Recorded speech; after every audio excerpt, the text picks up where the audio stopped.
할머니, 제발 오늘 밤 그 금고를 열지 마세요. 절대로 열면 안 돼요. 1980년 유난히 춥던 겨울밤이었습니다. 명동 사채 시장의 전설, 장 회장의 사무실이었죠. 9살 연희가 할머니의 옷자락을 꽉 붙잡고 있었어요. 손이 하얗게 질리도록 말입니다. 오늘 밤 현금 50억이 들어오는데 금고를 열지 말라니? 장 회장은 그저 코웃음을 쳤습니다. 하지만 아이의 눈빛은 공포에 질려 있지 않겠어요? 도대체 이 아이는 금고 안에서 무엇을 보았을까요? 도박 빚 5천만 원에 팔려온 이 아이의 정체는 무엇일까요? 이야기 시작 전 구독과 좋아요로 온기를 더해주세요. 어디서 듣고 계신지 댓글 남겨주시면 계신 그곳으로 건강과 평안의 기운을 가득 담아 보내드리겠습니다. 1980년 유난히도 춥고 매서운 겨울바람이 불던 날이었습니다. 명동 뒷골목의 허름한 건물 지하, 그곳엔 지독한 담배 연기가 자욱했죠. 바로 사채시장의 전설로 불리는 장 회장의 사무실이었습니다.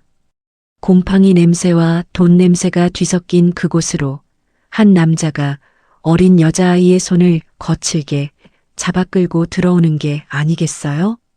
아이는 겁에 질려 바들바들 떨고 있었습니다. 고작 9살 연희의 가녀린 손목이 금방이라도 부러질 것만 같았죠. 하지만 남자는 아랑곳하지 않고 아이를 바닥에 내동댕이 쳤습니다. 비정함이 감도는 순간이었어요. 남자는 바로 연희의 아버지였습니다. 도박에 미쳐 눈이 퀭한 그는 장 회장 앞으로 기어가 무릎을 꿇었습니다. 그러고는 다짜고짜 살려달라며 애원하기 시작했죠. 회장님, 제발 한 번만 봐주십시오. 2년이 제 빚 5천만 원 대신입니다. 세상에 어떻게 친아비가 딸을 담보로 잡힐 수 있을까요? 연희는 귀를 의심했습니다. 하지만 아버지는 그저 자기 목숨만 부지하면 그만이라는 듯 비굴하게 웃어 보였죠. 그 모습이 어린 연희의 가슴에 씻을 수 없는 상처를 남기고 말았습니다. 참으로 기가 막힌 노릇이 아닐 수 없었습니다. 장 회장은 곰방대를 탁 하고 털어내며 싸늘한 눈빛을 보냈습니다. 주름진 입가에 비웃음이 번졌죠. 5천만 원? 고작 이 핏덩이 하나로 퉁치겠다는 거냐? 그 서슬퍼런 목소리에 사무실 공기가 얼어붙는 듯 했습니다. 아버지는 당황해서 어쩔 줄을 몰라 하더군요. 그러더니 갑자기 벌떡 일어나 뒤도 돌아보지 않고 도망치는 게 아니겠어요? 연희야, 밥값은 해야 한다. 비명 같은 외침만 남긴 채 아버지는 어둠 속으로 사라졌습니다. 덩그러니 남겨진 연희의 눈에서 닭똥 같은 눈물이 뚝뚝 떨어졌습니다. 홀로 남은 연희에게 검은 그림자가 드리워졌습니다. 장 회장의 조카이자 신복인 최 전무였죠. 그는 껌을 짝짝 씹으며 연희의 턱을 거칠게 낚아챘습니다. 채, 삐쩍 말라서 어디다 쓰겠어? 밥만 축내게 생겼네. 그는 연희를 물건 보듯 훑어보더니 끔찍한 소리를 내뱉는 게 아니겠어요? 야, 얘 그냥 섬에나 팔아넘겨. 배값이라도 받아야지. 그 말에 덩치 큰 사내들이 킬킬대며 다가왔습니다. 연희는 숨이 턱 막혀왔죠. 이대로 끌려가면 영영 돌아오지 못할 것만 같았습니다. 절체절명의 위기였어요. 연희는 뒷걸음질 치다 그만 책상에 부딪히고 말았습니다. 그 위에는 빨간 줄이 어지럽게 그어진 장부들이 산더미처럼 쌓여 있었죠. 최 전무가 횡령을 숨기기 위해 조작해둔 가짜 장부들이었습니다. 그런데 연희의 눈에 기이한 것이 보이지 않겠어요? 수많은 숫자들 사이에서 잘못된 흐름이 마치 튀어나온 모처럼 눈에 확 들어온 거였어요. 공포에 질려있던 연희의 눈동자가 순간 차분하게 가라앉았습니다. 본능적으로 숫자를 읽어 내려가기 시작했죠. 그것은 천재만이 가질 수 있는 직감이었어요. 연희는 자기도 모르게 눈을 지그시 감았습니다. 그러고는 허공에다 작은 손가락을 튕기기 시작했어요. 마치 보이지 않는 주판을 놓는 것처럼 말입니다. 탁, 타닥, 탁. 연희의 머릿속에서는 거대한 주판알들이 춤을 추고 있었습니다. 복잡한 셈법이 순식간에 정리되었죠. 덩치들이 연희의 팔을 잡아 끌려는 찰나였어요. 연희가 눈을 번쩍 뜨며 소리쳤습니다. 아저씨, 저 장부 틀렸어요. 그 맑고 또렷한 목소리가 칙칙한 사무실의 정적을 단숨에 갈라놓았습니다. 모두의 시선이 조망만한 아이에게 쏠렸죠. 최 전무가 인상을 찌푸리며 다가왔습니다. 이 쥐방울만한 게 뭐라는 거야? 하지만 연희는 물러서지 않았죠. 고사리 같은 손가락으로 장부의 한 페이지를 정확히 짚어냈어요. 여기 보세요. 1월 15일에 30만 원, 2월 4일에 50만 원이 비어요. 합계가 안 맞다고요. 연희의 입에서 나온 숫자는 너무나 구체적이었습니다. 최 전무의 얼굴이 순식간에 흑빛으로 변해버렸죠. 그는 당황해서 말을 더듬기 시작했습니다. 아무도 눈치채지 못했던 횡령의 흔적을 9살 꼬마가 찾아낸 것이었어요. 장 회장이 천천히 몸을 일으켜 다가왔습니다. 돋보기를 쓰고 장부를 들여다보았죠. 계산기를 두드려본 장 회장의 눈이 휘둥그레지는 게 아니겠어요? 단 1원의 오차도 없이 연희의 계산이 정확히 맞아떨어진 거였어요. 요것 봐라. 장 회장이 연희를 보며 기가 막히다는 듯 웃음을 터뜨렸습니다. 최 전무 내 놈보다 이 핏덩이가 낫구나. 물건이네 이거. 장 회장의 그 한마디에 섬으로 팔려갈 뻔했던 연희의 운명이 바뀌고 말았죠. 그것은 전설의 시작이었습니다. 연희는 곰팡이 냄새가 진동하는 지하 쪽방에서 지내게 되었어요. 그곳은 연탄 창고 바로 옆이라 시커먼 먼지가 풀풀 날리는 곳이었죠. 하지만 아이는 불평 한마디 하지 않았습니다. 오히려 제 키보다 높게 쌓인 장부 더미와 씨름하고 있었어요. 고사리 같은 손이 쉴 새 없이 움직이며 페이지를 넘겼죠. 배에서는 천둥 소리가 났지만 찬물 한 사발로 허기를 달랠 뿐이었어요. 그 조망만한 등 뒤로 고단한 삶의 무게가 내려앉아 있었습니다. 참으로 안쓰러운 모습이 아닐 수 없었죠. 창밖에는 추적추적 겨울비가 내리고 있었습니다. 이렇게 궂은 날씨가 되면 장 회장의 무릎은 어김없이 욱신거려 왔죠. 명동 바닥돈을 다 긁어 모았으면 뭐 하겠어요? 그 넓고 으리으리한 집에 다리 한번 주물러 줄 사람이 단 한 명도 없었습니다. 장 회장은 그저 홀로 끙끙 앓으며 시린 무릎만 감싸쥐고 있었어요. 뼈마디를 파고드는 통증보다 가슴을 파고드는 외로움이 더 차갑게 느껴졌습니다. 돈으로는 절대 채울 수 없는 아주 깊은 빈자리였던 거였어요. 그러던 어느 날이었습니다. 장 회장이 연희에게 꼬깃꼬깃한 500원짜리 지폐 한 장을 던져주었어요. 첫 심부름 값이었죠. 가서 크림빵이라도 하나 사 먹고 배 좀 채워라. 하지만 연희는 빵집으로 가지 않았습니다.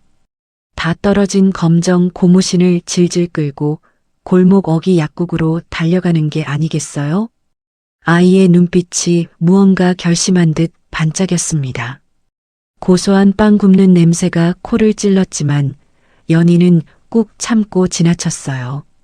아이에게는 배고픔보다 더 급한 일이 있었던 거였죠. 연희가 헐레벌떡 뛰어와 품 안에서 꺼낸 것은 작고 동그란 양철통이었습니다. 그것은 다름 아닌 호랑이 연고였어요. 약사가 뼈마디 쑤시는 데는 이게 최고라고 했거든요. 코를 찌르는 독한 박하 냄새가 났지만 연희에게는 그 어떤 꽃향기보다 좋게 느껴졌습니다. 굶주린 배를 움켜쥐고 빵 대신 할머니의 약을 선택한 거였어요. 9살 아이가 가질 수 있는 마음의 깊이가 아니었죠. 그것은 피를 나눈 가족보다 더 진한 정성이었던 거였어요. 약국을 나서던 연희의 눈에 골목 구석에서 훌쩍이고 있는 꾀재재한 소년이 들어왔습니다. 바로 구두 닦기 보조 일을 하는 철수였죠. 무릎이 깨져 피가 철철 흐르고 있었어요. 연희는 주저없이 막 산 연고 뚜껑을 열었습니다. 이거 바르면 금방 나아. 울지 마. 자기 코가 석자인데도 귀한 약을 듬뿍 발라주는 그 마음씨가 얼마나 고마웠던지. 철수는 눈물을 닦으며 연희의 얼굴을 가슴 깊이 새겼습니다. 훗날 이 작은 호의가 연희의 목숨을 구하는 든든한 방패가 되어 돌아올 줄은 꿈에도 모른 채 말이죠. 모두가 잠든 깊은 밤이었습니다. 안방에서는 장 회장이 통증 때문에 뒤척이는 소리가 새어나왔죠.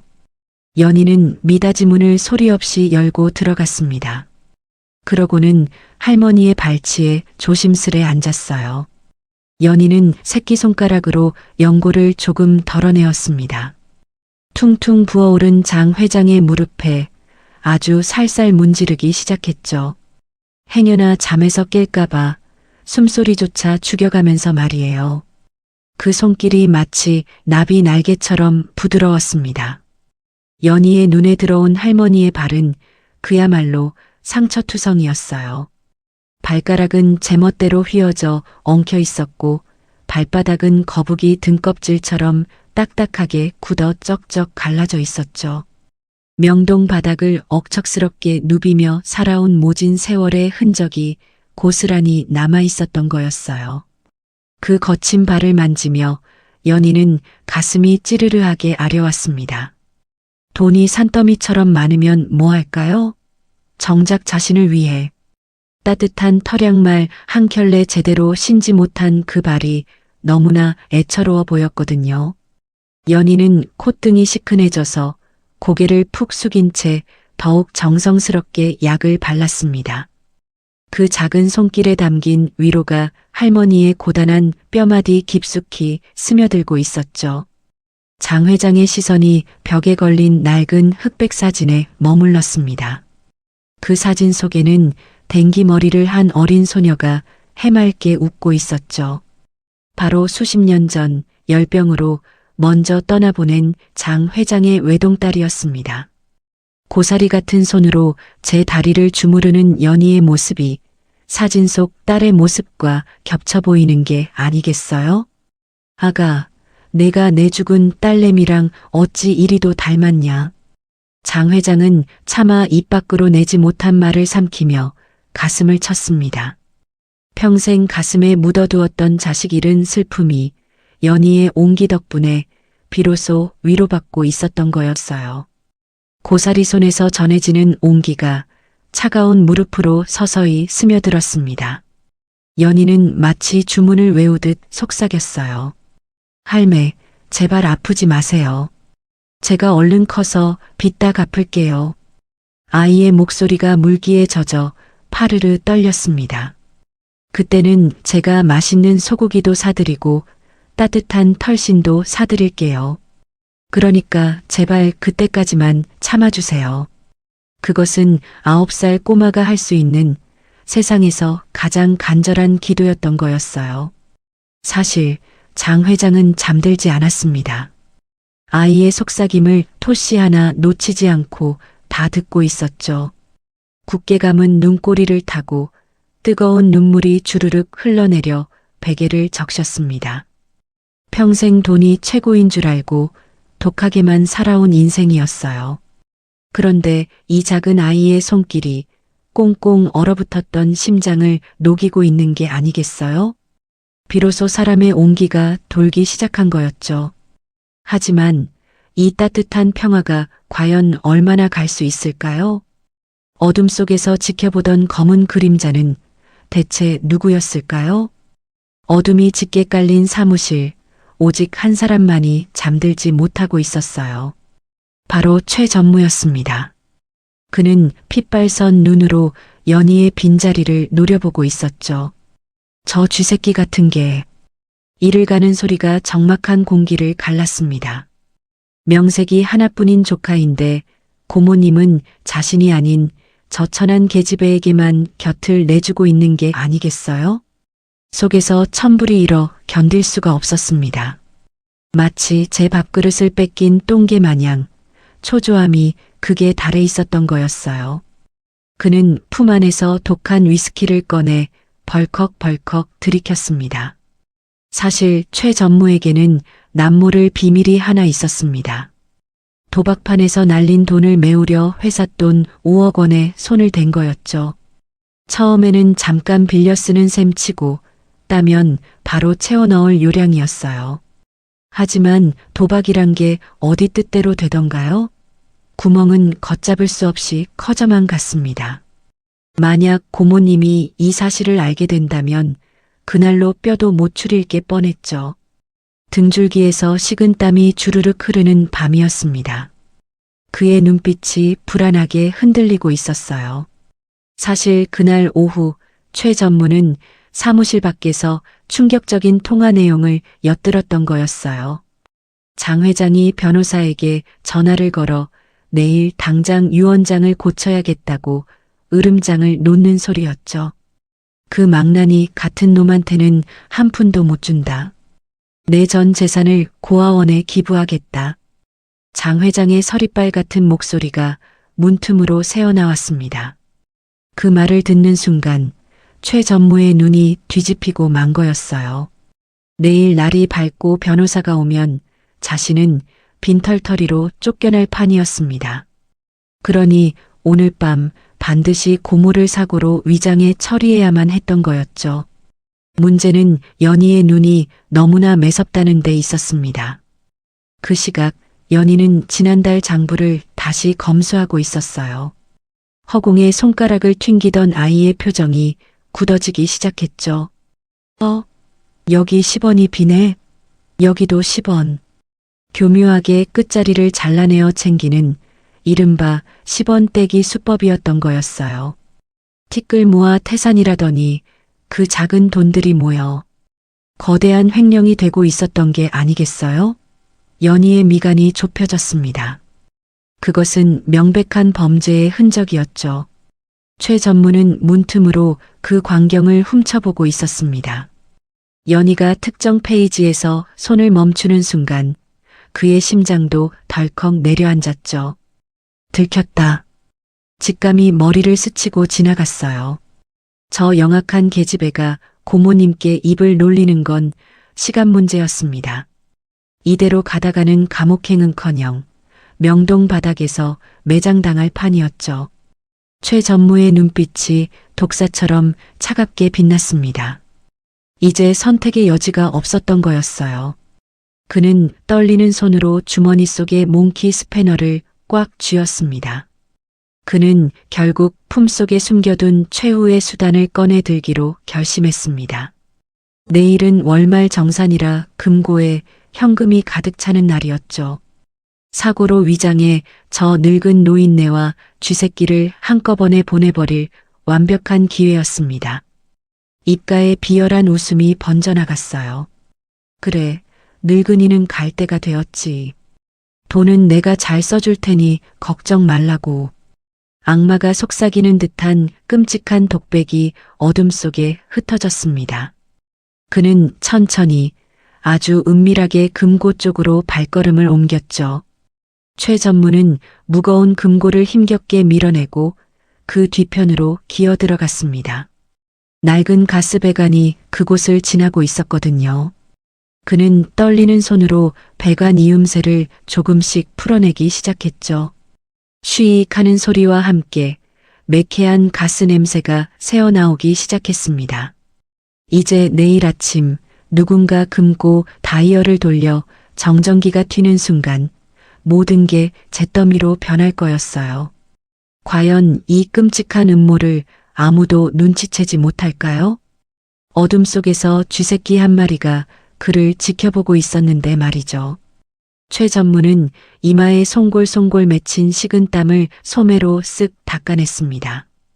이제 모든 준비는 끝난 거였죠. 낡은 가스관에서 새어나오는 희미한 소리가 마치 악마의 휘파람 소리처럼 들리지 않겠어요? 그는 비릿한 웃음을 흘리며 금고를 다시 제자리로 밀어 넣었어요.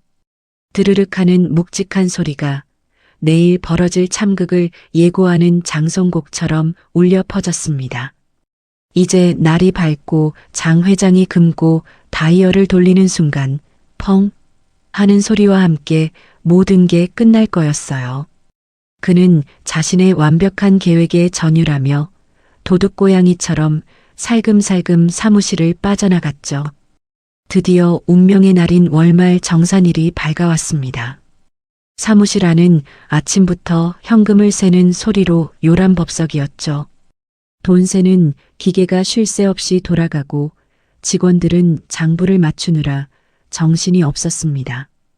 밖에는 매서운 칼바람이 불고 있었지만 사무실 안은 난로 열기로 후끈거릴 정도로 건조했어요.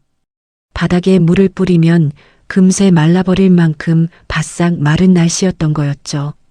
사람들의 옷깃이 스칠 때마다 따닥거리는 정전기가 일어날 정도였습니다. 하지만 돈에 눈이 먼 사람들은 그 누구도 이 건조함이 불러올 끔찍한 재앙을 예상하지 못하고 있었어요. 오직 한 사람, 연희만이 이상한 기운을 감지하고 있었는데 말이죠. 장 회장은 그날따라 기분이 무척 좋아 보였습니다. 오늘 들어올 현금이 무려 50억 원이나 되었거든요. 그녀는 지팡이를 짚고 힘겹게 몸을 일으켰습니다. 사무실 가장 안쪽에 있는 육중한 강철 금고를 확인하기 위해서였죠. 그 금고야말로 장 회장이 평생을 바쳐 모은 피와 땀의 결정체 아니겠어요? 그녀는 콧노래까지 흥얼거리며 금고 쪽으로 천천히 걸음을 옮겼습니다. 주름진 얼굴에 탐욕스러운 미소가 번져가고 있었어요. 하지만 그 금고가 돈방석이 아니라 지옥으로 가는 문이라는 사실은 까맣게 모르고 있었던 거였죠. 그때였습니다. 심부름을 다녀오던 연희가 사무실 문을 열고 들어섰어요. 그런데 발을 들이는 순간 연희의 코끝에 무언가 비릿하고 역겨운 냄새가 스치고 지나가는 게 아니겠어요? 그것은 곰팡이 냄새도 돈 냄새도 아니었습니다. 마치 양파가 썩은 듯한 톡 쏘는 매캐한 냄새였죠. 연희는 본능적으로 코를 킁킁거렸습니다. 냄새는 금고 쪽으로 갈수록 점점 더 진해지고 있었어요. 어른들은 담배 냄새와 돈 냄새에 찌들어 아무도 맡지 못했지만 연희의 예민한 후각은 그 위험한 신호를 정확하게 잡아내고 있었던 거였어요. 연희의 머릿속에서 퍼즐 조각이 빠르게 맞춰지기 시작했습니다. 어젯밤 최 전무가 금고 뒤편에서 몽키 스패너를 들고 서성이던 모습이 떠올랐거든요. 그리고 지금 나는 이 썩은 양파 냄새까지 말이죠. 이것은 분명 가스가 새고 있다는 증거였습니다. 가스 그 자체는 냄새가 없지만 누출을 알리기 위해 일부러 역한 냄새를 섞어 놓는다는 것을 연희는 알고 있었죠. 책에서 읽은 지식이 연희의 머리를 강하게 때렸습니다. 누군가 고의로 가스 배관을 풀어놓은 게 분명했어요. 지금 이 사무실은 거대한 가스통이나 다름없는 상태였던 거였죠. 연희의 등줄기에 소름이 쫙 끼쳤습니다. 지금 사무실은 습기가 하나도 없이 바싹 마른 상태였으니까요. 게다가 장 회장은 두툼한 양모 스웨터를 입고 있었습니다. 만약 장 회장의 손이 차가운 금속 다이얼에 닿는다면 어떻게 될까요? 건조한 마찰로 인해 찌릿하고 정전기 불꽃이 튈게 뻔했습니다. 그 작은 불꽃 하나가 공기 중에 가득 찬 가스와 만난다면 그야말로 엄청난 폭발이 일어날 거였어요. 이 건물이 통째로 날아갈 수도 있는 일촉즉발의 상황이었습니다. 시간은 겨우 몇 초밖에 남지 않았던 거였죠. 장 회장은 아무것도 모른 채 금고 앞에 섰습니다. 그리고 떨리는 손을 뻗어 차가운 다이얼을 잡으려 했죠. 연희의 눈에는 그 장면이 마치 슬로우 비디오처럼 느리게 보였습니다. 할머니의 손가락 끝이 금속 손잡이에 닿기 직전이었어요. 공기 중에 미세한 먼지들이 숨을 죽이고 그 순간을 지켜보는 듯 했습니다. 연희는 생각할 겨를도 없이 바닥을 박차고 달렸습니다. 지금 막지 않으면 할머니가 죽는다는 생각뿐이었죠. 작은 몸뚱이가 화살처럼 튀어나갔습니다. 안 돼요. 연희는 비명에 가까운 소리를 지르며 장 회장의 몸을 덮쳤습니다. 쿵 소리와 함께 칠순 노인과 9살 아이가 바닥으로 나뒹굴었죠. 장 회장은 갑작스러운 봉변에 놀라 눈이 휘둥그레졌습니다. 손에 쥐고 있던 지팡이가 저 멀리 날아가고 뼈마디가 쑤셔 비명이 터져 나왔어요. 사무실에 있던 덩치들과 직원들이 기겁을 하며 달려왔습니다. 이게 무슨 짓이야? 최 전무가 길길이 날뛰며 연희의 머리채를 잡으려 했죠. 하지만 연희는 장 회장의 앞을 가로막고 두 팔을 벌렸습니다. 연희의 눈에서는 공포와 결의가 동시에 타오르고 있었습니다. 헝클어진 머리카락 사이로 땀방울이 흘러내렸죠. 숨이 턱끝까지 차올랐지만 연희는 물러서지 않았습니다. 그리고 모두가 들을 수 있도록 또렷하게 외쳤어요. 할머니, 절대 열면 안 돼요. 지금 금고를 열면 우리 다 죽어요. 그 목소리가 어찌나 처절하던지 시끌벅적하던 사무실에 찬물을 끼얹은 듯 정적이 흘렀습니다. 바닥에 주저앉은 장 회장의 눈동자가 심하게 흔들리고 있었죠. 과연 이 아이의 말을 믿어야 할까요? 아니면 미친 소리로 치부해야 할까요? 운명의 주사위는 던져진 거였어요. 최 전무는 그야말로 길길이 날뛰었습니다. 다 된 밥에 재를 뿌려도 유분수지 감히 어디라고 앞을 막아서는 걸까요? 그는 씩씩거리며 연희의 멱살을 잡고 거칠게 흔들어댔어요. 이 미친년이, 너 돌았어? 지금 50억이 코앞인데. 재수없게 무슨 소리야? 그의 고함 소리가 사무실을 쩌렁쩌렁 울렸습니다. 직원들도 웅성거리며 연희를 비난하는 눈초리로 쳐다보고 있었죠. 하지만 연희는 최 전무의 손을 뿌리치며 버텼습니다. 그 작은 몸에서 어디서 그런 힘이 나왔는지 모를 일이었어요. 장 회장은 엉덩방아를 찌운 채 가쁜 숨을 고르고 있었습니다. 뼈마디가 욱신거렸지만 그녀의 눈은 매섭게 연희를 뚫어져라 쳐다보고 있었죠. 보통 아이라면 겁에 질려 울거나 도망쳤을 텐데 연희는 달랐습니다. 그 눈빛이 마치 새끼를 지키려는 어미 짐승처럼 결연하게 타오르고 있는 게 아니겠어요? 장 회장은 산전수전 다 겪은 눈으로 직감했습니다. 이것은 거짓이나 장난이 아니라는 것을 말이죠. 아이의 진심이 늙은 심장을 두드리고 있었던 거였어요. 최 전무가 씩씩거리며 다시 연희를 끌어내려 했습니다. 비켜. 이 쥐방울만한 게 어디서.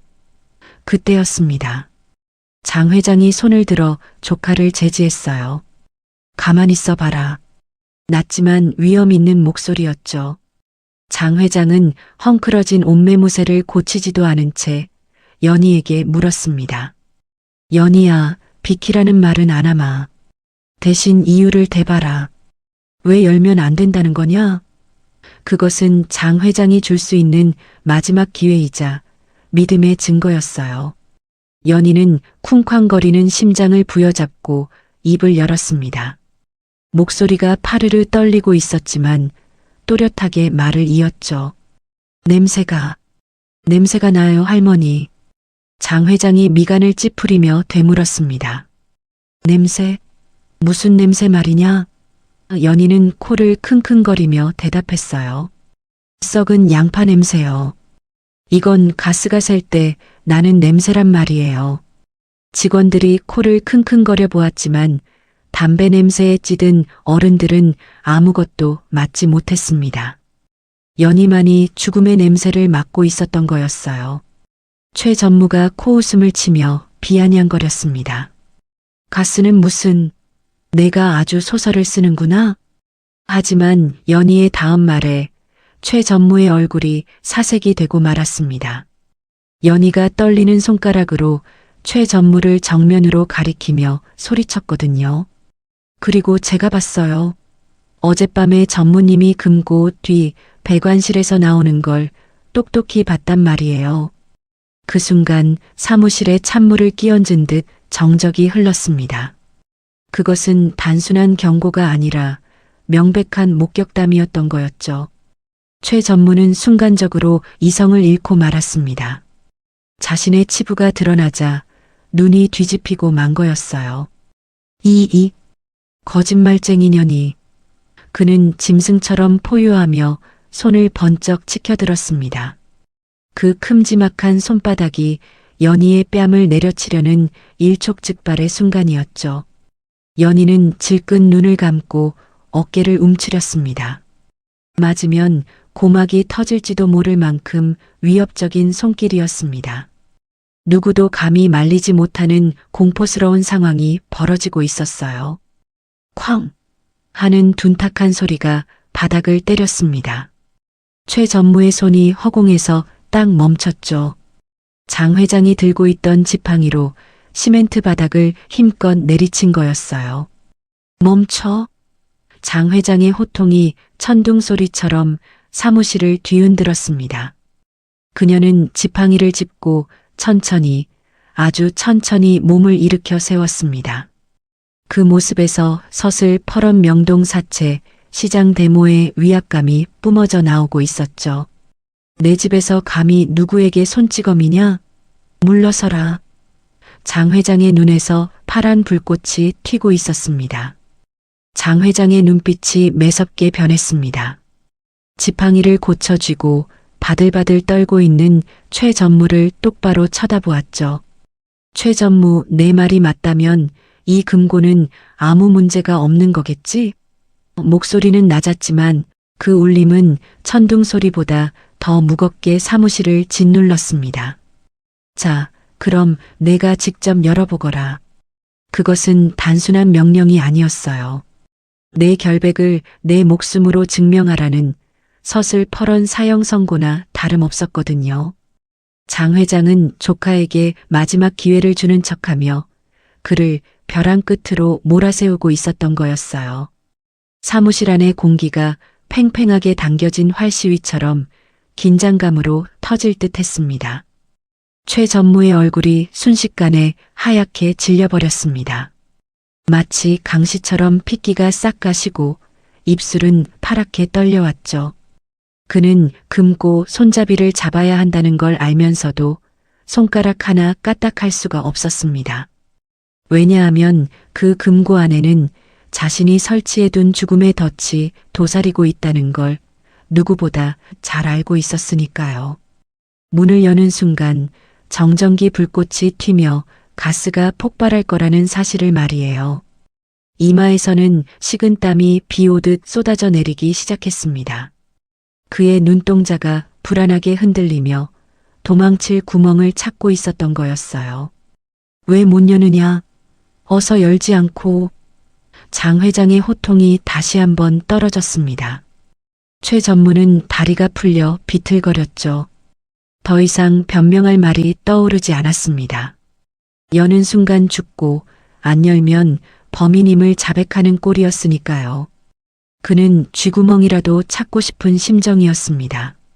사람들의 시선이 따가운 화살처럼 그에게 꽂히고 있었어요. 특히 연희의 그 맑고 매서운 눈빛이 그의 추악한 속내를 꿰뚫어 보고 있는 것만 같았죠. 숨이 턱턱 막혀오는 공포 속에서 최 전무의 인내심은 바닥을 드러내고 말았습니다. A씨. 최 전무는 갑자기 직원들을 거칠게 밀치며 출입구 쪽으로 내달렸습니다. 저놈 잡아라. 장 회장의 명령이 떨어지기 무섭게 문 앞에 서 있던 덩치들이 몸을 날렸어요.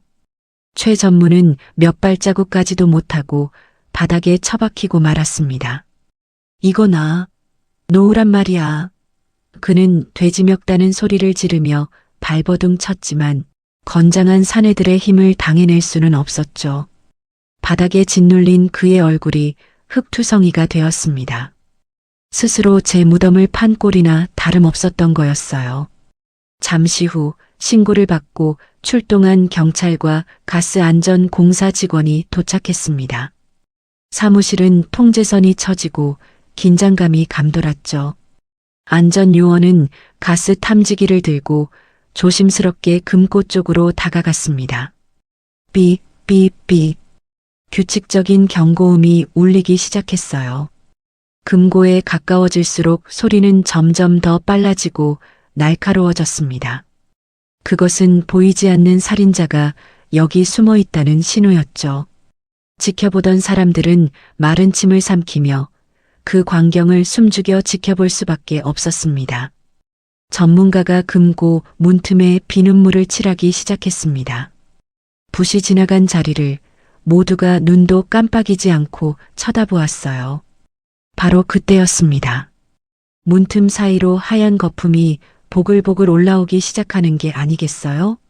마치 풍선처럼 부풀어 오르는 그 거품은 가스가 새고 있다는 명백한 증거였습니다.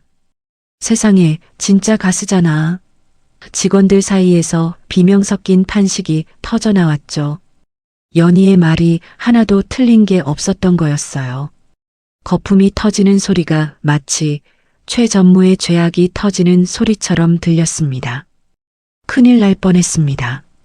이 정도 양이면 건물 전체가 날아갔을 겁니다. 안전요원의 설명에 장 회장은 다리에 힘이 풀려 주저앉고 말았습니다. 만약 연희가 막지 않았다면 지금쯤 자신은 형체도 없이 사라졌을 테니까요. 상상만 해도 온몸에 소름이 돋는 일이었죠. 죽음의 문턱까지 갔다가 돌아온 기분이었습니다. 사람들은 공포에 질려 서로의 얼굴만 쳐다볼 뿐이었어요. 사무실 안은 안도감과 충격이 뒤섞여 묘한 침묵에 빠져들었습니다. 장 회장은 떨리는 손으로 가슴을 쓸어내렸습니다. 그리고 바닥에 엎드려 있는 최 전무를 노려보았죠. 피부치라고 믿었던 조카가 자신을 죽이려 했다니 그 배신감은 이루 말할 수 없었습니다. 그녀의 시선이 천천히 연희에게로 옮겨갔어요. 그 조그만 아이가 5천만 원. 빚덩이인 줄만 알았던 그 아이가 오늘 50억보다 더 귀한 목숨을 구해낸 거였죠. 장 회장의 눈시울이 붉어지기 시작했습니다. 그것은 고마움을 넘어선 뼈저린 참회와 감동의 눈물이었던 거였어요. 난장판이 되었던 사무실이 어느 정도 정리되었습니다. 하지만 최 전무는 경찰서로 바로 끌려가지 않았어요. 장 회장이 노물 사무실 구석, 창고 방에 가둬버렸기 때문이죠. 아직 놈이 빼돌린 돈의 행방과 이중 장부를 찾지 못했거든요. 확실한 증거 없이 경찰에 넘겼다간 오히려 미꾸라지처럼 빠져나갈 게 뻔했습니다. 창고 안에서는 고모님, 제가 잘못했어요. 한 번만 용서해 주세요. 라며 울부짖는 소리가 들려왔습니다. 하지만 그 목소리는 더 이상 가족의 호소가 아니었죠. 악어의 눈물처럼 가증스럽게만 들릴 뿐이었어요. 장 회장은 귀를 막고 싶었습니다. 장 회장은 넋이 나간 사람처럼 낡은 가죽 소파에 주저앉아 있었습니다. 손에 쥔 지팡이가 바들바들 떨리고 있었죠. 그녀의 시선은 허공을 맴돌고 있었는데 그 눈빛이 너무나 공허해 보였어요. 믿었던 도끼에 발등을 찍힌다는 게 바로 이런 기분일까요? 평생을 독하게 살며 돈을 모았지만 결국 남은 건 배신뿐이라는 사실이 뼈에 사무치도록 아팠습니다. 차가운 겨울바람보다 더 시린 배신감이 가슴을 후벼 파고 있었던 거였어요. 내가 널 어떻게 키웠는데? 장 회장의 입에서 탄식 같은 독백이 흘러나왔습니다. 부모 잃은 조카를 거두어 친자식보다 더 귀하게 먹이고 입혔었죠. 남들이 손가락질하는 사채업을 하면서도 조카만큼은 번듯하게 키우고 싶었습니다. 그런데 그 아이가 돈 때문에 자신을 가스 폭발로 죽이려 했다니 도저히 믿기지 않는 현실이었어요. 돈이 원수지, 돈이 원수야. 장 회장은 가슴을 치며 오열을 삼켰습니다. 피보다 진하다고 믿었던 혈육의 정이 종이 쪼가리에 불과한 돈 앞에서 산산조각이 나버린 거였죠. 그 시각 연희는 슬픔에 잠겨 있을 겨를이 없었습니다. 최 전무가 갇힌 창고 쪽을 노려보며 무언가 골똘히 생각하고 있었어요. 아까 놈이 도망치기 전 책상 밑을 자꾸 힐끔거렸던 게 기억에 남았거든요. 분명 그곳에 무언가 숨겨둔 게 틀림없었습니다. 연희는 조심스럽게 최 전무의 책상으로 다가갔죠. 어지럽게 널린 서류들 사이로 연희의 날카로운 눈빛이 빛나고 있었습니다. 반드시 찾아내야 했어요.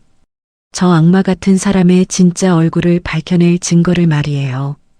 연희는 책상 아래로 기어 들어갔습니다. 먼지 구덩이 속을 뒤지며 손끝 감각에 집중했죠.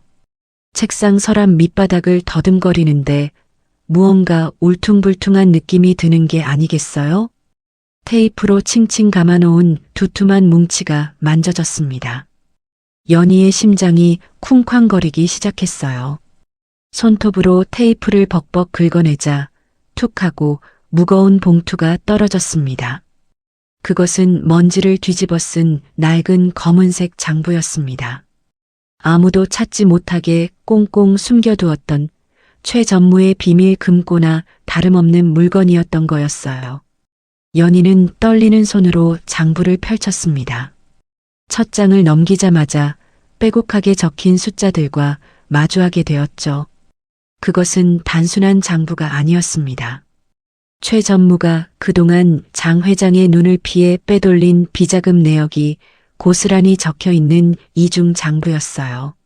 날짜와 금액, 그리고 돈 세탁을 한 계좌번호까지 상세하게 기록되어 있었죠. 연희의 머릿속 계산기가 빠르게 돌아갔습니다.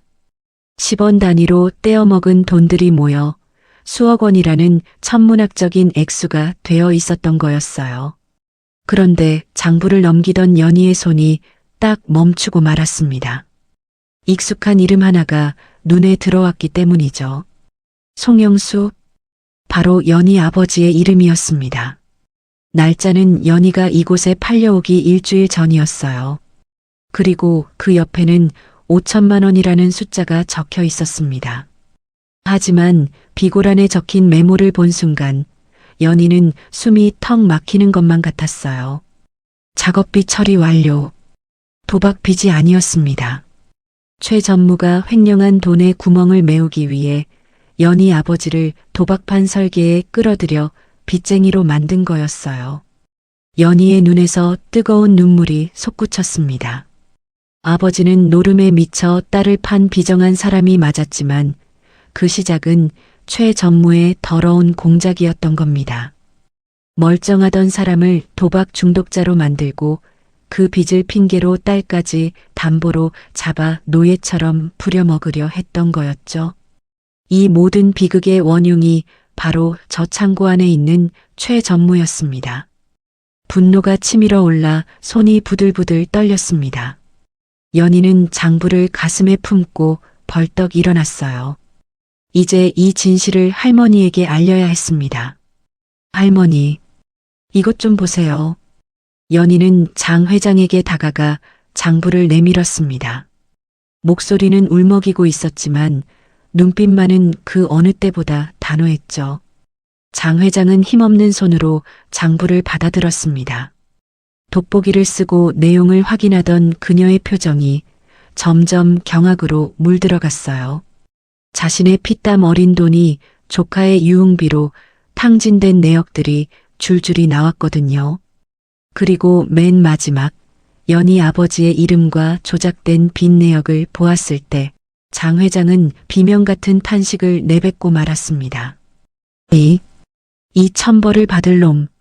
장 회장은 장부를 바닥에 내동댕이 쳤습니다. 그리고 와락 연희를 품에 끌어안았어요. 그동안 이 작은 아이가 겪었을 고통과 서름이 뼈저리게 느껴졌기 때문이죠. 미안하다. 내가 미안하다 아가. 장 회장의 입에서 참았던 오열이 터져나왔습니다. 차가운 사무실 바닥에 주저앉아 노인과 아이는 서로를 부둥켜 안고 엉엉 울었습니다. 피 한 방울 섞이지 않았지만 두 사람의 아픔이 하나로 섞이는 순간이었어요. 그 눈물은 배신의 상처를 씻어내고 진정한 가족으로 거듭나게 하는 뜨거운 세례였던 거였어요. 창고 안의 최 전무는 밖에서 들리는 통곡 소리에 죽은 듯이 조용해졌습니다. 자신의 추악한 비밀이 만천하에 드러났음을 직감한 거겠죠. 장 회장은 눈물을 닦고 연희의 어깨를 감싸쥐었습니다.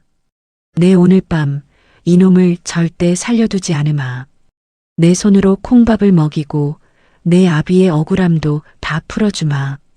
그녀의 목소리에는 서리빨 같은 도끼가 서려 있었습니다. 더 이상 조카를 잃은 슬픈 고모가 아니었어요. 소중한 손녀를 지키기 위해 일어선 무서운 호랑이 할머니로 변해 있었던 거였죠. 장 회장은 연희의 등짝을 거칠게 하지만 따뜻하게 쓸어내렸습니다. 핏줄이 뭐 그리 대수일까요? 내 돈을 노리고 목숨까지 위협한 조카놈보다 고작 호랑이 연고 하나로 내 무릎 걱정해주던 이 아이가 훨씬 더 귀한 내 새끼였던 거였죠. 그제야 장 회장은 깨달았습니다. 가족은 하늘이 맺어주는 게 아니라 서로의 상처를 보듬으며 만들어가는 거라는 사실을요. 차가운 시멘트 바닥이었지만 두 사람의 온기만으로도 그곳은 세상 그 어떤 안방보다 따뜻했습니다. 이제 진짜 싸움은 내 소중한 손녀를 지키기 위한 할머니의 반격으로 시작될 참이었거든요. 칠흑 같은 어둠이 깔린 새벽이었습니다. 사무실 안은 폭풍 전야처럼 고요하기만 했죠. 장 회장과 연희는 뜬 눈으로 밤을 새우다 밀려오는 피로를 이기지 못하고 잠시 쪽잠이 든 상태였습니다. 그런데 그 틈을 타서 창고 안의 쥐새끼가 움직이기 시작하는 게 아니겠어요? 최 전무는 창고 구석에 있는 작은 환풍구를 발견했습니다. 그곳은 건물 뒷골목과 바로 연결된 개구멍이나 다름없었거든요. 그는 환풍구 틈으로 밖을 지키던 신복들에게 은밀한 신호를 보냈습니다. 악마의 속삭임이 새어나가는 순간이었죠. 날이 밝자마자 명동시장 바닥이 발칵 뒤집혔습니다. 장 회장 사무실 앞으로 수많은 인파가 몰려들기 시작했거든요. 그들은 돈을 빌리러 온 손님들이 아니었습니다. 하나같이 몽둥이와 팻말을 든 성난 시장 상인들이었죠. 밤사이 누군가 퍼뜨린 흉흉한 소문이 상인들의 귀를 자극했던 거였어요. 장 회장이 노망이 나서 우리 돈을 다 떼먹으려 한다. 이런 말도 안 되는 유언비어가 독버섯처럼 퍼져나간 거였죠. 사람들의 눈빛에는 불신과 공포가 가득했습니다. 최 전무가 심어둔 바람잡이들이 군중 속에서 목청을 높였습니다. 그들은 아주 교묘하게 연희를 타깃으로 삼았어요. 저 꼬마가 누군지 아십니까? 바로 전설적인 사기꾼의 딸입니다. 그들은 연희가 천재적인 두뇌로 장부를 조작해서 멀쩡한 최 전무를 횡령범으로 몰았다고 주장했죠. 순진한 상인들은 그 말에 홀라당 넘어가고 말았습니다. 9살짜리가 장부를 조작했다는 거짓말이 진실보다 더 자극적이고 그럴싸하게 들렸던 거였어요. 장 회장은 물러가라. 내 돈 내놔라. 상인들의 고함 소리가 사무실 철문을 뚫고 들어왔습니다. 쪽잠을 자던 장 회장이 화들짝 놀랐겠죠. 상황을 파악하기도 전에 돌멩이 하나가 와장창 소리를 내며 유리창을 깨고 날아들었습니다. 연희는 비명을 지르며 장 회장의 품으로 파고들었어요. 어제까지만 해도 회장님, 회장님 하며 굽실대던 사람들이 하루아침에 폭도로 돌변해 있었던 거였죠. 돈 앞에서는 이웃사촌도 없다는 말이 뼈저리게 느껴지는 순간이었습니다. 창고 안에 갇혀있던 최 전무는 회심의 미소를 지었습니다. 밖에서 들려오는 아우성이 그에게는 천군만마와도 같았으니까요. 그는 일부러 목이 터져라 비명을 지르기 시작했습니다. 사람 살려.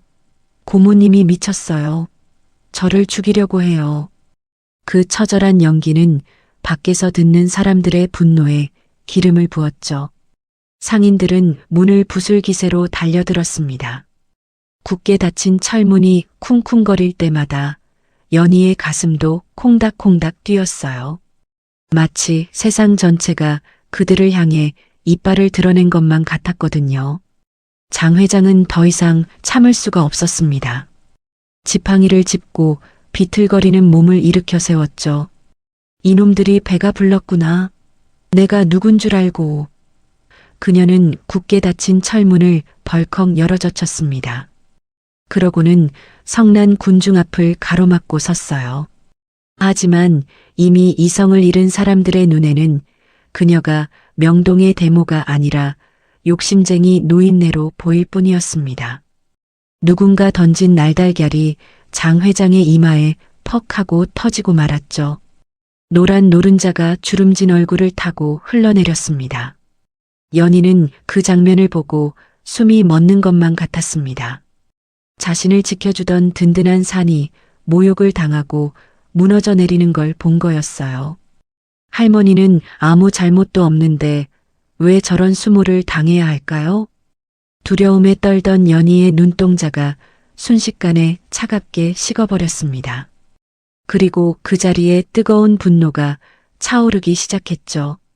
아버지를 도박꾼으로 만들고 이제는 할머니까지 매장하려는 최전무를 도저히 용서할 수가 없었습니다. 연희는 주먹을 꽉 쥐었습니다. 손톱이 살을 파고들 정도로 말이에요. 연희는 눈물을 쓱 닦아냈습니다. 이제 피하거나 숨을 곳은 어디에도 없었죠. 저들이 거짓을 믿는다면 그 거짓을 깨부술 수 있는 건 오직 명백한 진실뿐이었습니다.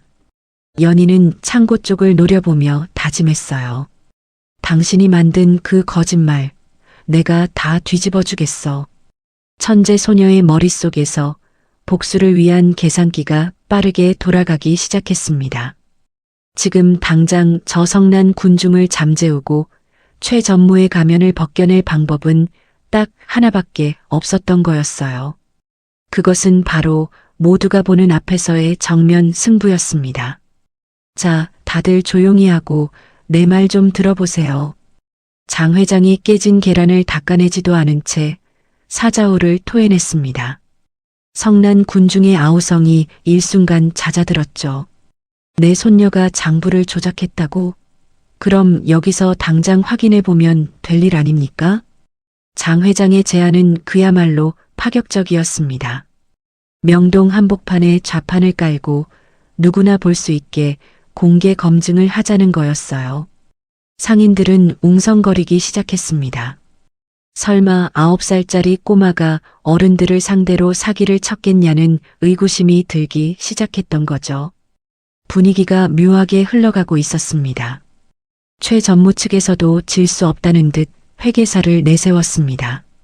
그는 명문대 출신의 뿔테 안경을 쓴 깐깐한 인상의 사내였죠. 손에는 최신형 전자 계산기를 들고 거만하게 연희를 내려다보는 게 아니겠어요? 허참, 내가 살다 코올리게랑 시합을 다 해봅니다. 그의 비웃음에 구경꾼들도 킬킬대며 웃음을 터뜨렸습니다. 반면 연희는 계산기도 주판도 없이 빈손으로 서 있었어요.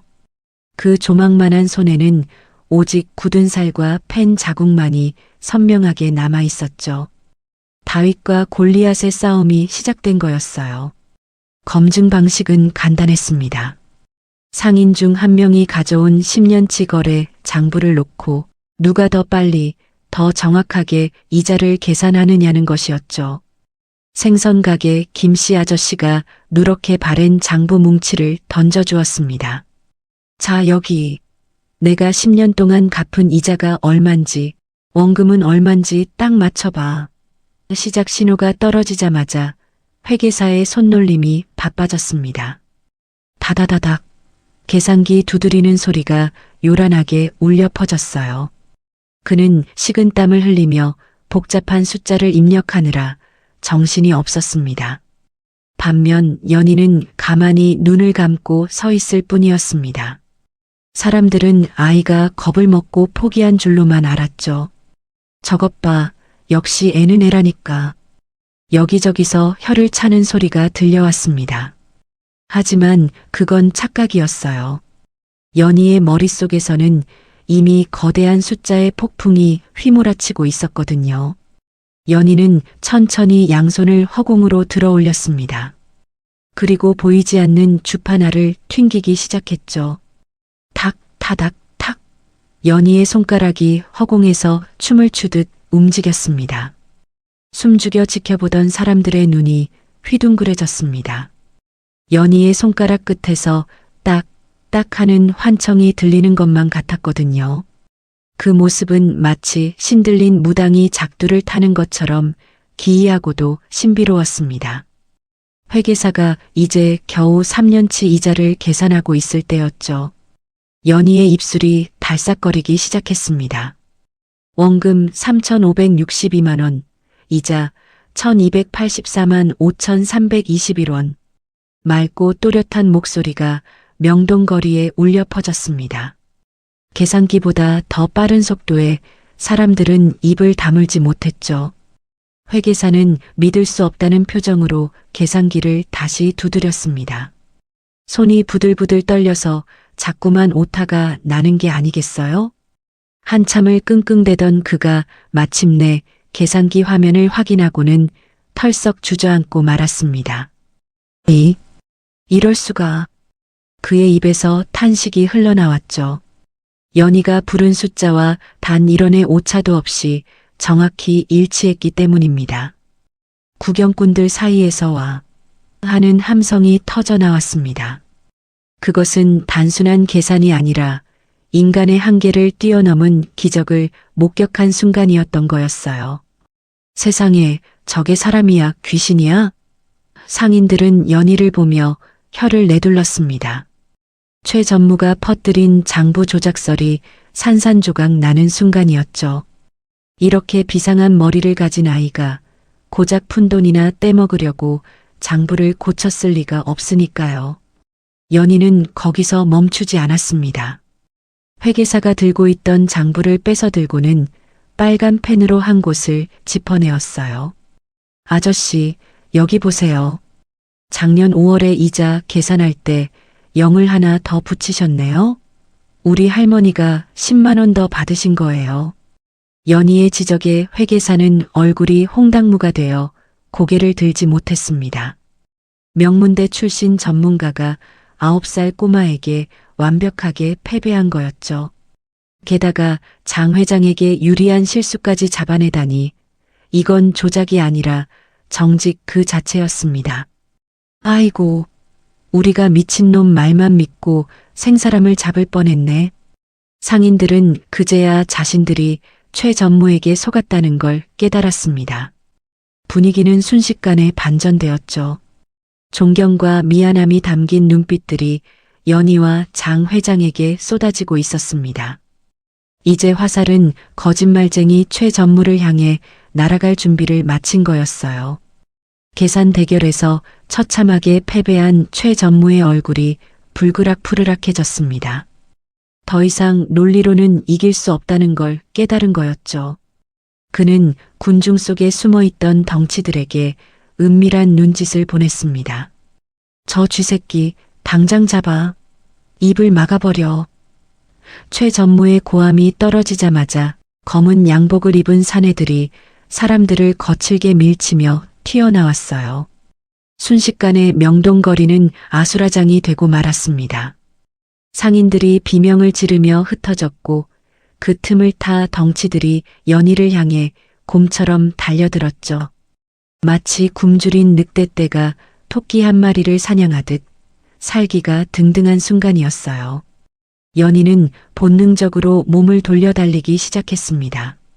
하지만 연희는 뻥 뚫린 대로로 도망치지 않았습니다.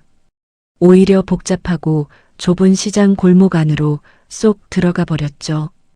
명동 바닥에서 잔뼈가 굵은 연희에게 이 미로 같은 골목은 제 집 안방이나 다름없었거든요. 저쪽이다. 잡아. 덩치들이 씩씩거리며 쫓아왔지만 좌판과 리어카가 뒤엉킨 좁은 길에서 덩치 큰 그들은 속도를 낼 수가 없었습니다. 반면 연희는 다람쥐처럼 날쌘 몸놀림으로 요리조리 장애물을 피해 나갔어요. 쫓고 쫓기는 숨막히는 추격전이 벌어졌습니다. 연희의 심장이 터질 듯 쿵쾅거렸지만 절대 멈출 수는 없는 노릇이었죠. 그때였습니다. 덩치 하나가 손을 뻗어 연희의 후드티를 낚아채려는 절체절명의 순간이었어요. 어디선가 구정물 한 바가지가 차악하고 날아와 덩치의 얼굴을 강타하는 게 아니겠어요? 으악, 이게 뭐야? 덩치가 미끄러져 엉당방아를 찧었습니다. 골목 구석에서 구두를 닦던 철수와 껌을 팔던 영희가 나타난 거였죠. 연희야, 빨리 뛰어. 평소 연희가 호랑이 연고를 나눠주며 챙겼던 거리의 친구들이 은혜를 갚기 위해 카르마 군대가 되어 나타난 거였어요. 아이들은 깡통을 굴리고 다리를 걸며 덩치들의 길을 필사적으로 막아섰습니다. 친구들의 도움으로 간신히 위기를 모면한 연희는 숨이 턱 끝까지 차올랐습니다. 그런데 연희가 향한 곳은 파출소가 아니었어요. 경찰은 너무 멀기도 했고 지금 당장 이 사태를 해결하기엔 역부족이라고 판단했기 때문이죠. 연희의 눈이 향한 곳은 바로 시장 입구의 낡은 건물, 상가 번영의 사무실이었습니다. 그곳 2층에는 시장 전체에 안내방송을 내보내는 방송실이 있었거든요. 연희는 마지막 힘을 짜내어 계단을 네 발로 기어오르다시피 했습니다. 오직 마이크를 잡아야 한다는 일념 하나로 달리고 또 달렸던 거였어요. 연희가 방송실 문을 벌컥 열고 들어가자마자 철컥 소리가 나게 잠금 장치를 걸었습니다. 그리고 불과 1초도 지나지 않아 쾅 하는 굉음과 함께 문이 부서질 듯 흔들렸죠. 끈질기게 쫓아온 최 전무가 문을 발로 차며 악을 쓰고 있었던 거였어요. 문 열어. 이 망할려나 열란 말이야. 문고리가 덜컥거리며 금방이라도 뜯겨나갈 것만 같았습니다. 도간에 든 쥐가 된 상황이었죠. 하지만 연희는 문을 등지고 서서 거친 숨을 몰아쉬며 책상 위를 바라보았습니다. 먼지 쌓인 책상 위에는 낡은 마이크 하나가 놓여 있었습니다. 문 밖에서는 최 전무가 온갖 쌍욕을 퍼붓고 있었죠. 내가 그 늙은이랑 너를 가스 폭발로 날려버렸어야 했는데. 젠장, 문 열라고. 최 전무는 아무도 듣는 사람이 없다고 생각했는지 자신의 본색을 드러내며 살벌한 저주를 퍼붓고 있었습니다. 그 소리를 들은 연희의 입가에 서늘한 미소가 번졌어요. 연희는 떨지 않는 손으로 마이크 스위치에 손가락을 올렸습니다. 빨간색 온 버튼이 연희를 기다리고 있었죠. 자, 이제 명동 전체가 뒤집어질 시간이었습니다. 과연 최 전무는 자신의 목소리가 어디까지 울려 퍼질지 상상이나 했을까요? 쾅 하는 굉음과 함께 낡은 방송실 문짝이 떨어져 나갔습니다. 먼지가 풀풀 날리는 그 틈으로 최 전무가 씩씩거리며 들어왔죠. 그의 눈은 이미 이성을 잃고 핏발이 서 있었어요. 마치 굶주린 짐승처럼 거친 숨을 몰아쉬며 연희를 구석으로 몰아넣는 게 아니겠어요? 연희는 뒷걸음질 치다 방송 장비가 놓인 책상에 부딪히고 말았습니다. 더 이상 물러설 곳이 없는 막다른 골목이었죠. 최 전무는 비릿한 미소를 지으며 연희의 멱살을 잡고 허공으로 들어 올렸습니다. 9살 아이의 발이 버둥거렸지만 악마의 소나기를 벗어날 수는 없었던 거였어요. 최 전무는 승리에 도취되어 있었습니다. 이제 이 조그만 목격자만 처리하면 모든 게 끝난다고 믿었으니까요. 그는 연희의 얼굴에 침을 뱉으며 으르렁거렸습니다. 이 쥐새끼 같은 게 감히 나를 물먹여? 내가 아무리 날고 기어도 내 손바닥 아니야. 그의 목소리에는 살기가 가득했습니다. 하지만 연희는 공포에 질린 척하면서도 등 뒤로 손을 꼼지락거리고 있었어요. 책상 모서리를 더듬거리던 손끝에 차가운 금속 스위치가 닿았거든요. 바로 시장 전체로 송출되는 방송용 마이크 전원 버튼이었던 거였죠. 연희는 떨리는 손가락으로 스위치를 딸깍하고 올렸습니다. 기계 위로 빨간색 옷 램프가 소리 없이 들어왔죠. 이제 이 방 안의 모든 소리는 명동 바닥 구석구석으로 생중계될 준비를 마친 거였어요. 연희는 멱살이 잡힌 채로 최 전무를 똑바로 쳐다보며 물었습니다. 아저씨, 정말 할머니를 죽이려고 했어요? 할머니는 아저씨를 아들처럼 키워주셨잖아요. 연희의 목소리는 일부러 더 크고 또렷하게 울려 퍼졌습니다. 최 전무가 더 흥분해서 날뛰도록 아주 영리하게 도발을 시작한 거였어요.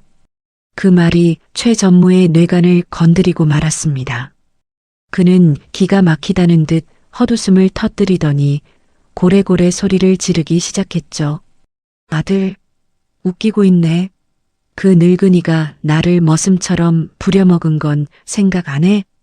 그의 목소리가 마이크를 타고 전기 신호로 바뀌어 전선으로 흘러들어갔습니다. 어차피 그 늙은이는 오늘 죽을 목숨이었어. 내가 가스배관을 왜 풀었는지 알아? 펑! 하고 터뜨려서 사고사로 위장하려고 그랬다. 왜? 최 전무는 자신의 입으로 완벽한 살인 계획을 술술 불고 있었던 거였어요. 최 전무의 광기는 멈출 줄을 몰랐습니다. 그는 마치 자랑 무용담을 늘어놓듯 떠벌렸어요. 내가 금고에 불 지르고 돈 50억 챙겨서 튀려고 했는데 내가 다 망친 거야. 이 재수없는 년아. 그는 자신이 지금 무슨 짓을 하고 있는지 꿈에도 모르고 있었습니다. 그저 눈앞의 꼬마를 공포에 떨게 만드는 것에만 집중하고 있었죠. 그 순간 명동시장 곳곳에 설치된 100여 개의 스피커에서 최 전무의 패륜적인 목소리가 쩌렁쩌렁하게 울려 퍼지기 시작했습니다. 지지직거리던 잡음이 사라지고 악마의 자백이 선명하게 들려오기 시작한 거였어요. 시장은 순식간에 찬물을 끼얹은 듯 조용해졌습니다. 생선을 다듬던 칼질 소리도 흥정하던 고함 소리도 뚝 끊겼죠. 모든 상인이 하던 일을 멈추고 전봇대에 달린 스피커를 쳐다보는 게 아니겠어요? 들었어? 지금 저거 최 전무 목소리 아니야? 웅성거림은 곧 경악으로 바뀌었습니다. 장 회장을 욕하고 쫓아내려 했던 상인들의 얼굴이 새하얗게 질려버렸죠. 자신들이 믿었던 피해자가 사실은 천하의 페류나였다는 사실이 믿기지 않을 만큼 충격적이었던 거였어요. 경악은 곧 걷잡을 수 없는 분노로 폭발했습니다. 저놈이 우리를 속였어. 장 회장님을 죽이려고 했다고? 떡집. 김씨 아저씨가 들고 있던 떡판을 집어 던지며 소리쳤습니다. 사람이 할 짓이 따로 있지. 어떻게 키워준 고모한테. 상인들은 속았다는 배신감에 치를 떨었습니다. 누군가 먼저 방송실로 가자. 저놈 잡아. 하고 외치자 수백 명의 상인이 일제히 상가 번영의 건물로 달리기 시작했죠.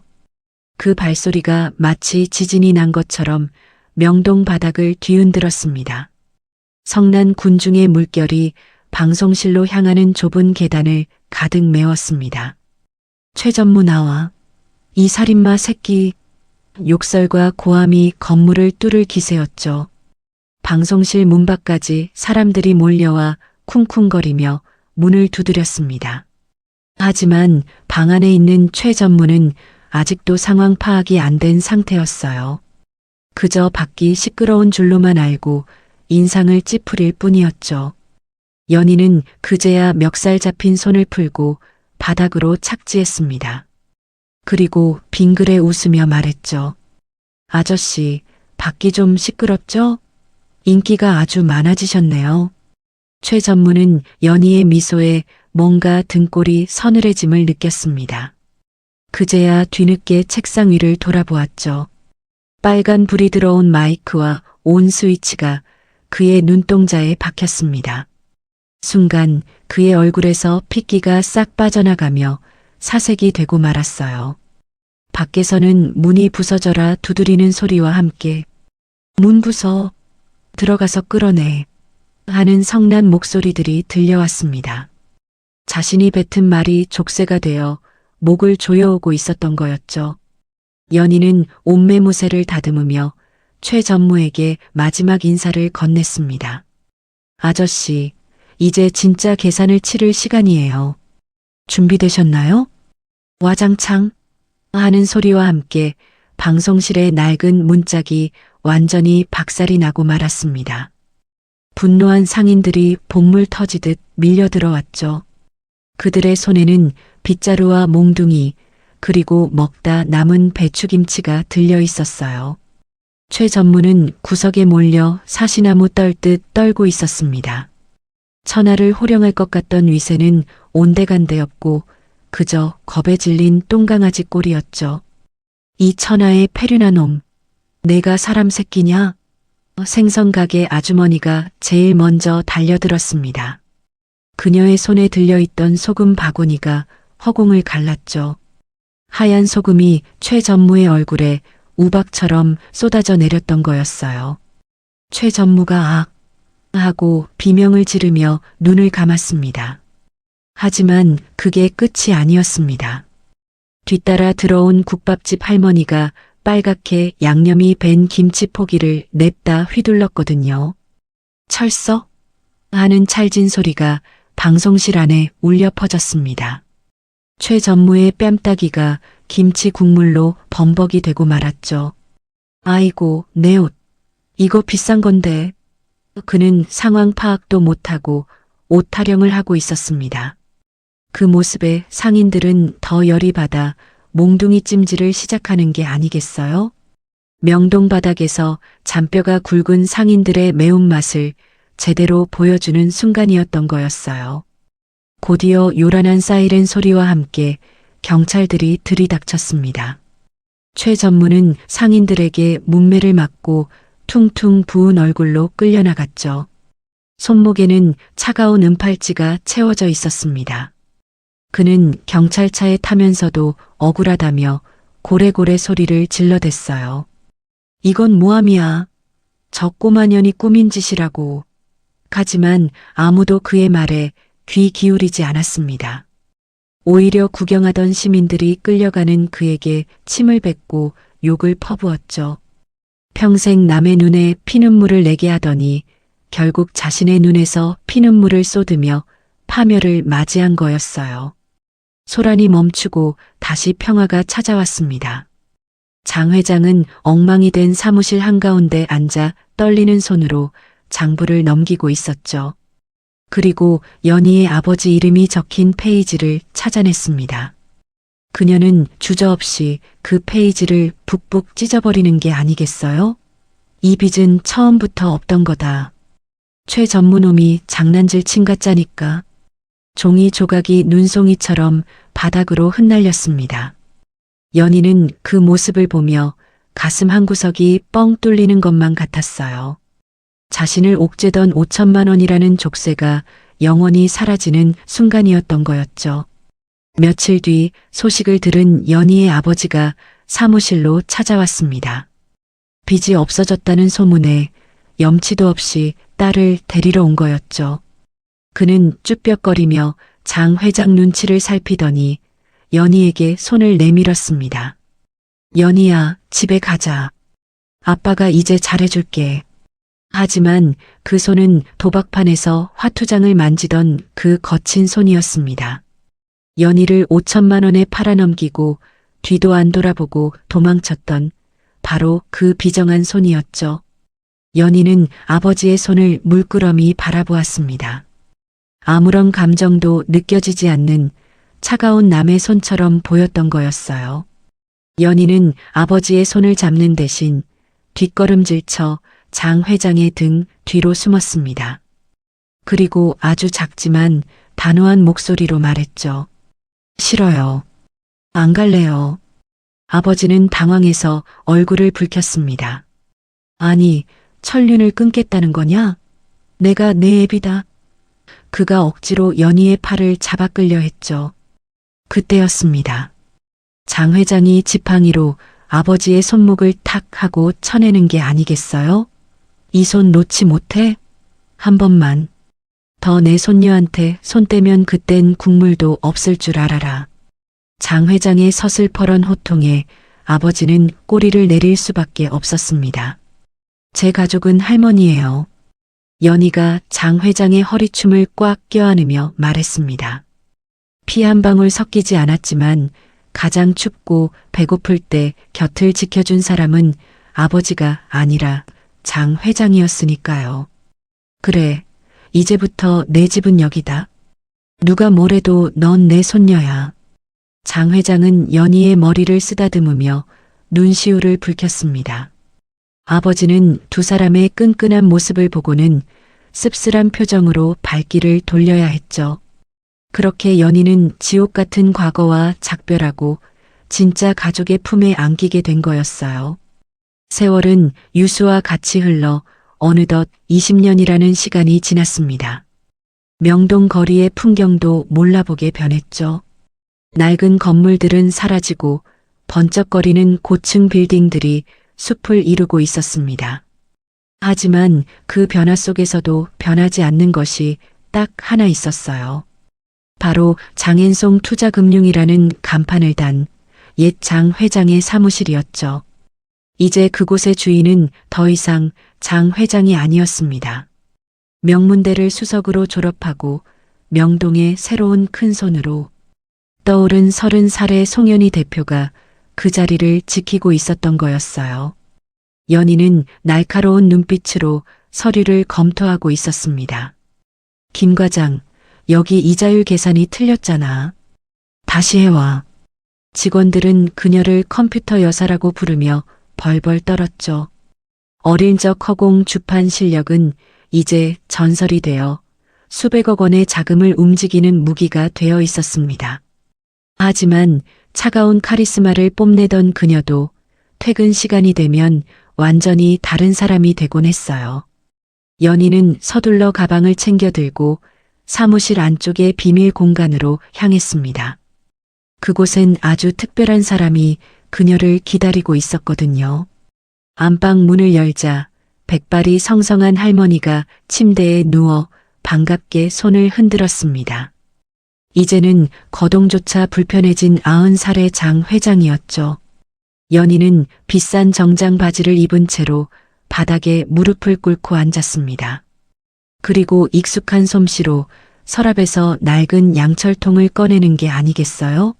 바로 그 옛날 500원을 주고 샀던 호랑이 연고였습니다. 할머니, 오늘도 무릎 많이 아프셨죠? 제가 시원하게 해드릴게요. 연희는 연고를 손가락에 묻혀 할머니의 주름진 무릎에 정성스레 바르기 시작했습니다. 방 안가득 알싸한 박하 향기가 퍼져나갔습니다. 그 냄새는 20년 전 지하실 쪽방에서 맡았던 그 냄새와 똑같았죠. 장 회장은 흐릿한 눈으로 손녀를 바라보며 미소 지었습니다. 우리 연희 손이 약손이지. 이 할미는 내 덕분에 산다. 그녀의 거친 손이 연희의 머릿결을 부드럽게 쓸어내렸습니다. 돈이 전부인 줄 알았던 구두쇠 노인과 빚덩이에 팔려온 천재 소녀가 만들어낸 기적 같은 풍경이었죠. 피보다 더 진한 사랑이 박하 향기처럼 두 사람을 감싸고 있었던 거였어요. 자, 여러분. 오늘 송현희와 장 회장의 이야기 어떻게 들으셨나요? 피 한 방울 섞이지 않았어도 서로의 아픈 상처를 보듬어주고 지켜주는 것이야말로 진짜 가족이 아닐까요? 지금 여러분 곁에도 놓치지 말아야 할 소중한 인연이 있을지 모릅니다. 오늘 밤엔 사랑하는 사람의 무릎을 한번 어루만져 주시는 건 어떨까요? 저는 가슴 따뜻한 이야기로 다시 찾아오겠습니다. 지금까지 달봄 사연이었습니다.